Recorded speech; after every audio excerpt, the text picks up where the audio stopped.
paling bahaya dalam sejarah. Ngiling-ngiling santri sing khusuk-khusuk. Mulane mboten iki sejarah.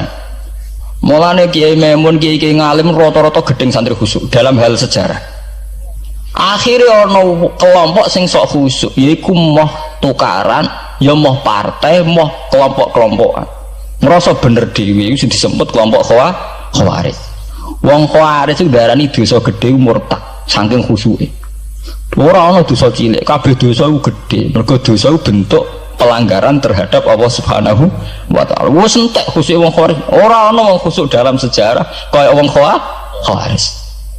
Tapi saking khusuke duwe akibat Ali yo darani salah, Muawiyah yo darani salah. Ya kok wong saiki PKB darani salah, PKNU darani salah, NU darani salah, Muhammadiyah darani salah. Dekne mau klunak-klunak ning kamar ora tau gawe madrasah, ya ora tau mulang ngaji. Paham nggih? Ya ora tau dadani umat, mau pertuntang-pertuntung. Iku Khawarij, ngono jenenge apa? Khawarij. Saelek-eleke partai iku sering duwe paguyuban, ngrudak-gruduk istighosah mbok gawe sekolahan. Saelek-eleke partai. Saelek-eleke ormas yo sering gerakno masa kanggo kebaikan. Tapi sak soleh-soleh wong dhewean paling klunak-klunak. Asal nek nggih madrasah dhewe, nek ora gawe proposal lho.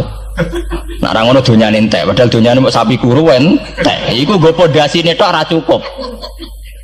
Nggo pondasine tok mboten apa? Cukup. Wis wong soleh paling apik sak donya, umpama niat gawe masjid lho.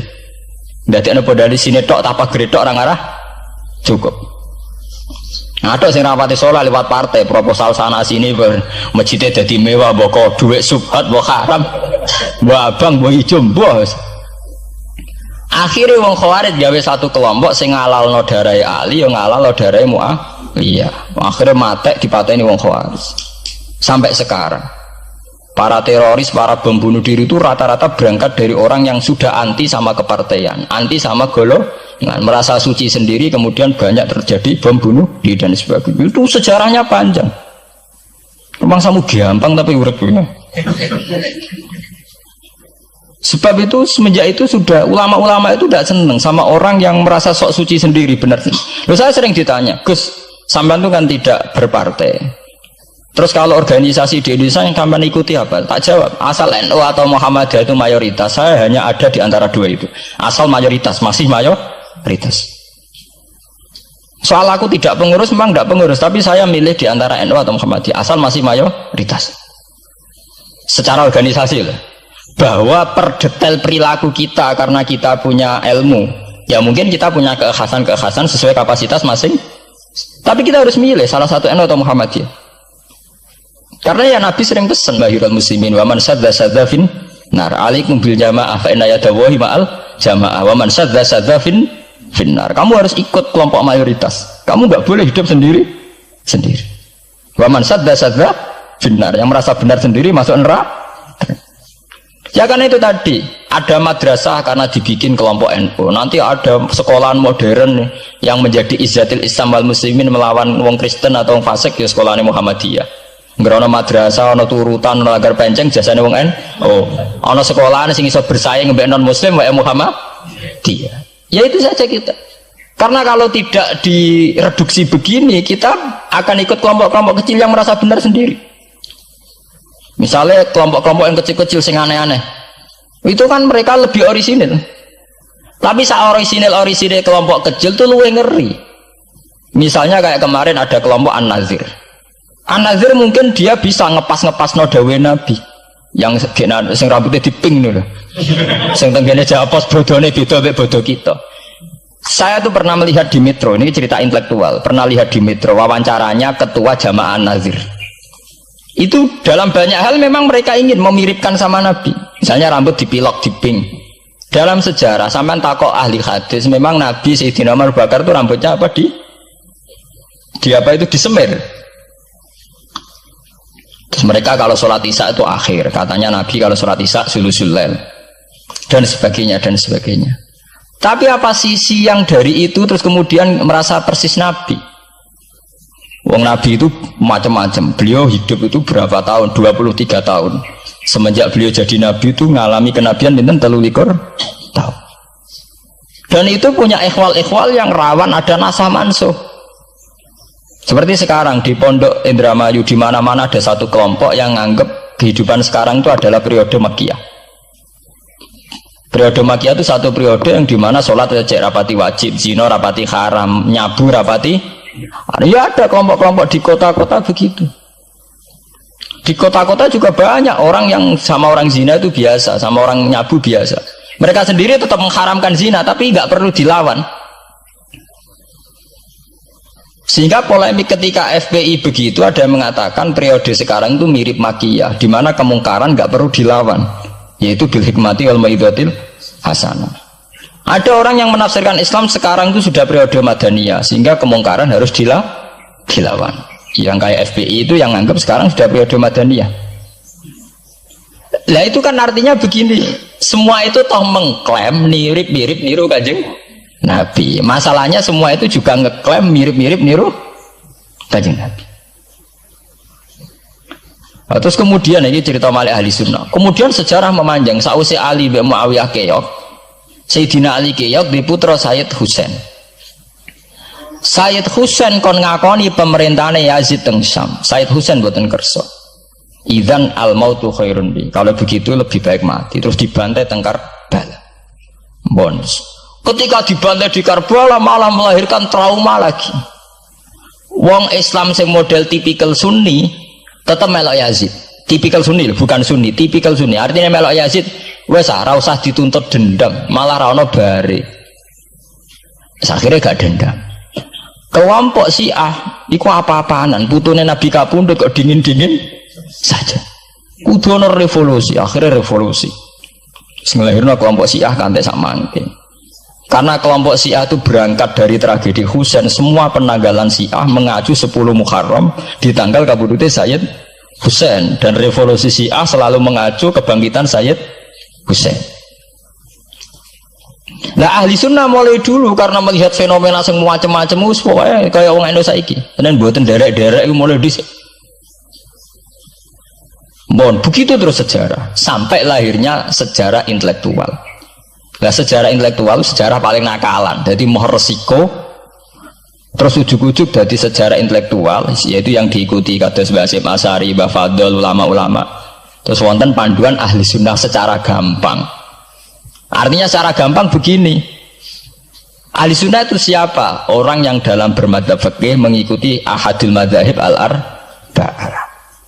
Orang yang dalam ilmu kalam mengikuti Abu Musa al-Asy'ari atau Abul Hasan al-Maturidi. Orang yang dalam tasawuf mengikuti Imam Junaid, Abul Qasim al-Junaidi atau Syekh Abdul Qadir al-Jilani. Ya begitu. Tapi kan mereka-mereka yang jadi panutan kita kan orang yang baru datang kemarin. Masa sahabat sabarani ahli sunnah? Tabiin, masa tabiin pengikut Abu Musa al-Asy'ari? Dhisik endi tabiin Abu Musa al-Asy'ari? Masa Sayyidina Umar pengikut Imam Syafi'i? Wong dhisik Sayyidina Umar. Nah itu jenenge pembakuan sejarah secara intelektual. Artinya karena mendefinisikan ahli sunnah itu kangelan. Sebabnya ahli sunnah itu wong sing ciri utamane itu Syafi'i atau Maliki atau Hanafi. Dalam akidah anut Asy'ari atau Matu, ya hanya begitu saja.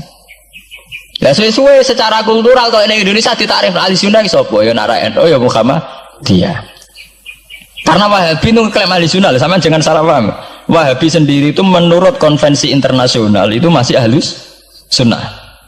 Nggih. Dalam seminar-seminar OKI sedunia Wahabi itu masih kategori ahli sunnah. Muhammadiyah termasuk masih kategori ahli sunnah. Tapi kemudian ahli sunnah direduksi lagi. Ahli sunnah iso boy, yang sarungan ketunan kuno ya napa? Ahli sunnah. Nah, repot kan? Akhirnya secara global digawe takrif ahli sunnah itu sapa? Sing ora jelas sikape. Lah anak Syiah sing wani Amerika, takrif itu berkembang terus. Kok kebetulan Syiah diwakili oleh Iran, mulai dhisik ciri utamane Iran wani Amerika. Enggak dong, Iran nanti di presideni Shah Iran. Shah Iran itu Pahlavi bonekane Amerika. Terus digoleng ambek monarkine Khomeini mbek Ali Syariah. Semenjak itu Iran identik mbek wani Amerika dimulai zaman era revolusi sinten Khomeini. Badhe niku Rafsanjani dia masih wani Amerika. Terus sama kayak Ahmad bin Nijat nih. Mulai rian Iran mau di ciri khas sebuah negara yang wani apa? Amerika. Wani tenan Boris pokoknya jadi sejarah. Dene wis duwe sejarah ciri khasnya wani apa? Amerika. Nah sesuai jadi tarif. Pemerintahan Sunni piye? Sing balane Amerika, lala Arab Saudi balane Amerika. Lah sing Syiah sing wani. Lah sesuai tarifnya itu ben. Misalnya Amerika runtuh sing kuat Cina. Lah itulah kehidupan intelektual. Kehidupan intelektual itu akan selalu berkembang. Dan kita sebagai ulama, sebagai orang yang ngerti Quran harus membaca itu terus, fenomena itu, fenomena pergeseran-pergeseran itu. Lah sampai anak menangi lah, jenenge kiai ra ketunan koyo muruah. Ya menangi ketika ra ketunan dimulai tradisi PBNU sing tukang kiai desa mesti anak buahe PBN. Oh, lah genge sing Jakarta ora tau ketunan, kewapok. Lah takano Mbah Sakur, jenenge riyen kiai jajar wedok UF. Suwe-suwe wala-wali zaman ketuane kiai rak PBNU. PBNU ini jajar-jajar Megawati. Sering metuki samu wedok do salah, nyoro sing kiai desa. Dikritik atasan, ra dikritik keyakinane dekne ora pas kiai jajar wong wedok ora lara. Ya itu zaman mesti begitu. Kiai desa ngrasa nak lunga ora ketunan UF, ketuane kiai ning Jakarta ora ana sing orang sing ketunan. Cara desa kiai jagoan mbek wong wedok iku ketuane kiai sing di Jakarta. Ya ora trimo jagongan, koalisi. Ya itu kehidupan intelektual. Kita harus lapang dada berani membaca itu. Itu fakta. Kowe ora usah dadi khawarij karena kecewa terus dadi napa? Khawarij. Kecewa Pak Hasyim Asy'ari, kecewa Gus Dur tuh jadi khawarij klunak-klunuk mbak gremang-grem. Tidak bisa. Kita harus gentleman sesuai dawuh Nabi ilzamu jamaahirul muslimin wa man sadda finnar alaikum bil jamaah fa inna yadallahi ma'al jamaah wa man sadda finnar. Mane kula umpama partai nggih milih sing gedhe, ormas nggih milih sing gedhe. Bukan oportunis ya milih yang itu. Mergo sing cilik-cilik malah bulet ngono ngaten. Paham ya? Mungkin yang cilik itu benar tapi bulat. Cara bahasa ini dari mainstream saja, yang umum-umum saja. Kan kalau kiai kan butuh lunga ra ketunan ya ra ketunan. Umume wong piye ge wae umum-umume wong. Kulo niku khusus umum-umume wong sing ringan-ringan saja itu sing umum-umum saja. Gitu tadinya. Karena sejarah ahli sunnah sendiri itu sejarah yang disederhanakan oleh proses intelektual. Kalau baleni malik ya. Sejarah ahli sunnah piyambak itu sejarah yang disederhanakan oleh proses intelektual.